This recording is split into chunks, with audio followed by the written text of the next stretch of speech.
Hello, എല്ലാവർക്കും സുഖമല്ലേ? കാപ്ലൻഡിൽ പോയപ്പം ഈ ഇരിക്കുന്ന സാധനം കണ്ടു കേട്ടോ. എന്താണെന്നറിയോ? നമ്മുടെ പരിപ്പോടെയൊക്കെ ഉണ്ടാക്കുന്ന പരിപ്പാട്ടോ. കണ്ടപ്പോൾ ഭയങ്കര സന്തോഷം തോന്നി. അങ്ങനെ 8 മണിക്കൂർ കുതിർത്തതിന് ശേഷമുള്ള പരിപ്പാട്ടോ ഇത്. പിന്നെ ഒരു മിക്സി എടുത്തിട്ട് പതുക്കെ അതിനെ ചതച്ചെടുത്തു.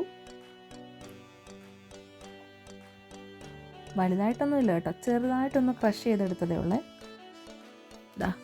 ഇങ്ങനെ കിട്ടി കേട്ടോ.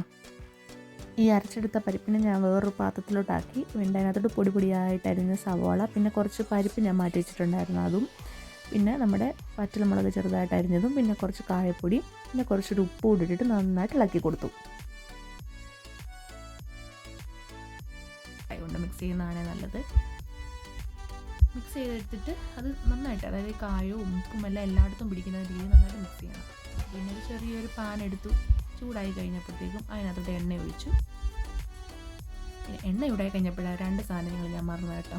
അത് നമ്മുടെ ഈ വലിയ ജീരകവും പിന്നെ നമ്മുടെ ഈ വെളുത്തുള്ളി ചതച്ചതും, പിന്നെ അതുകൂടെ മിക്സ് ചെയ്ത് പിന്നെ നന്നായിട്ട് മിക്സ് ചെയ്തതിന് ശേഷം പിന്നെ അതെടുത്തിട്ട് ചെറിയ ഉരുളകളാക്കി ഇതുപോലെ കയ്യിൽ വെച്ച് പ്രസ് ചെയ്തിട്ട് നമ്മുടെ പാനിനകത്താക്കിയിട്ട് പടോ എന്നും പറഞ്ഞിട്ട് നമ്മുടെ പരിപ്പട ഉണ്ടാക്കി എടുത്തു. ഭയങ്കര ടേസ്റ്റായിരുന്നു കേട്ടോ.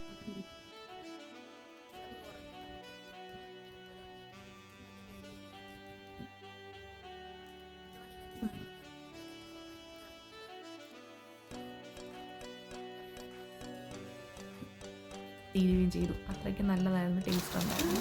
പിന്നെ അതിൻ്റെ കൂട്ടത്തിൽ കട്ടൻ ചായയും കൊടുത്തു. അപ്പം കട്ടൻ ചായയും പരിപ്പോടെയും അടിപൊളി കോമ്പിനേഷൻ. ഒരു മഴയും കൂടെ ഉണ്ടെങ്കിൽ പൊളിക്കും. അപ്പോൾ കണ്ടില്ലേ, എല്ലാവർക്കും ഇഷ്ടപ്പെട്ടോ?